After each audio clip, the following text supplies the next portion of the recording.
photo safari is one of the best experiences you can have, and it provides endless opportunities for amazing wildlife photography. At the same time, we have to face some unique challenges. We have to follow the park regulations that are often very strict. We are shooting mostly from vehicles, and we have zero control over where and when we are finding our subjects. To overcome these obstacles, we have some specific techniques and solutions that we can apply that will allow us to make the most of every opportunity we will have in front of our lens. If you are new to the channel, I publish weekly content where I share everything I learned in more than 10 years working as a professional nature and wildlife photographer. So subscribe if you wanna see more. The first thing you want to keep in mind when you're going for a safari mission is that the best action always happens very early in the morning and very late in the afternoon. Most predators, especially the big cats, are nocturnal and tend to be active in the night, in the very early hours of the morning, and in the late hours of the afternoon. During the day, they are mostly sleeping in the shade under a tree. Luckily for us, this pattern aligns with the best lighting hours, so don't be lazy. Get up early and go out as early as you can for your morning session. You want to go out as soon as possible, that means as soon as the park gates are open. Stay out for a few hours, come back, take your time, take some rest because you will need it. Then you go out again mid-afternoon, stay out again as long as possible and call it a day. Tip number 2, book game drives with a safari guide, and if you can, find a private safari guide. This will increase by a lot the chances of you getting to see some spectacular action or have amazing encounters. Not only the guides are usually better trained than you in recognizing behavior patterns and also in spotting wildlife from distance, also they usually have better access to areas of the park that are restricted to normal visitors, and very often they can access the park earlier or later in the day when normal visitors are not allowed in the park. Also, you will have a much bigger freedom of movement and field of view from the back of a safari vehicle that is completely open instead of a normal car where you can only shoot out of a window. And you will not be driving because the guide is driving, so you can focus 100% on the photography side of things, which is a great help. All of these benefits are more than worth the price of the guide. If you can, get a private guide or team up with other photographers and go together in a photographers only safari vehicle. This is because usually non-photographers tend to get bored very quickly on a sighting, and after a few minutes on the sighting they want to move on to the next thing or looking for something else, while us as photographers, we always want to stay for as long as possible waiting for the action to unfold so that we can get the best photos possible.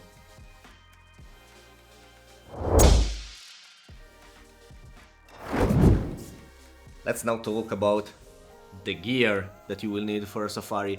And no, I would not bring this if I could only bring one lens on my safari trip. My advice here is to get a telephoto zoom for your camera. It can be 100 to 500, 200 to 600, 180 to 600. There are several different options on the market. You can use that for a few safari trips, and when you have enough experience and you know that you are always using a certain focal length, like you're always using 400 millimeters, you're not going past that, you don't need to go past that, then you can think, okay, I can get a 400 f2.8. If you do the opposite, the risk is you buy a super expensive 400 2.8 and then you realize you always need a teleconverter on it, so it was better to get a 600. Or maybe you get a 600 and you realize that it's too long for what you want to do. So wait until you know exactly what kind of focal range you need the most. During a safari, you must be ready for everything. You are constantly moving and you can spot subjects everywhere. My go-to shooting mode for these situations is manual mode with auto ISO. This allows me for the maximum creative control because I'm setting the aperture and the shutter speed, while still having the benefit of an automatic mode that is adjusting the exposure instantly. Wherever I can point my camera, the exposure will be okay. I would generally try to underexpose a bit when the subject is side lit or backlit, just to make sure I'm not blowing out any highlights, while if I'm shooting in very low light conditions, I will still use the manual mode with auto ISO, but in this case I would dial in the slowest shutter speed I know I can use while still getting a sharp image. And then I will dial some exposure compensation to overexpose a bit the image. This is because in low light conditions we tend to have a very flat light with a compressed dynamic range, and having an overexposed image will give me a file that is much easier to process into a noise-free image. If you're planning a safari, you want to be prepared, and while we cannot cover every aspect of wildlife photography in this video, I created a free ebook where I cover all the basics, from choosing the right gear to camera settings, compositions, and dealing with different light situations. You can download it for free, click in the link down here in the description, sign up to my newsletter and you will receive it directly in your inbox.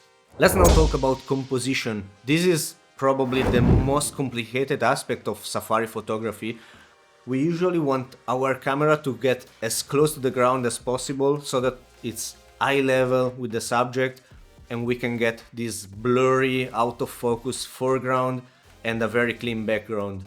This is quite difficult to achieve during a safari because for most of the time, being on a car, we are limited with how low we can go with our camera and also how much we can move around and fine-tune our image.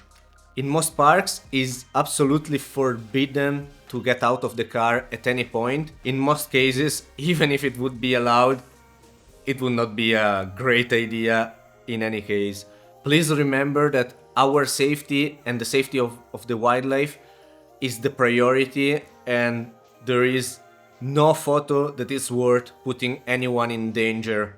That said, when we are shooting from the back of a safari vehicle, the photos always look something like this or this.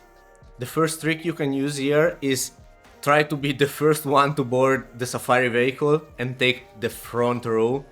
That usually is the lowest one. The next thing is trying to find a depression or a place that is lower than the animal where you can park the car. This is not always possible, but if you are in a hilly terrain or if the animal is in an elevated position, like up on a termite mound, for example, it works very well and you can get the look of a low perspective even from the top of the car. If nothing works, the last resort is to actually park the car a bit further away from the subject. If the subject is on the ground, the closer you are to the subject, the more you are looking at it from above. While if you park the car a bit further away, the angle is decreasing and you can get a lower angle. So yes, the camera will not actually be on the ground, but you can get closer to that look with using a longer focal length and parking the car further away. When on a safari, it's very common to shoot in very low light situations. And we've seen a lot of the action happens in the dark hours of early morning and late afternoon. For this reason, it's very important to know how to make the most of your gear and get the best shots even in very dark situations. I made a full video explaining exactly how to deal with low light conditions, so make sure you check it out before your next wildlife photography mission.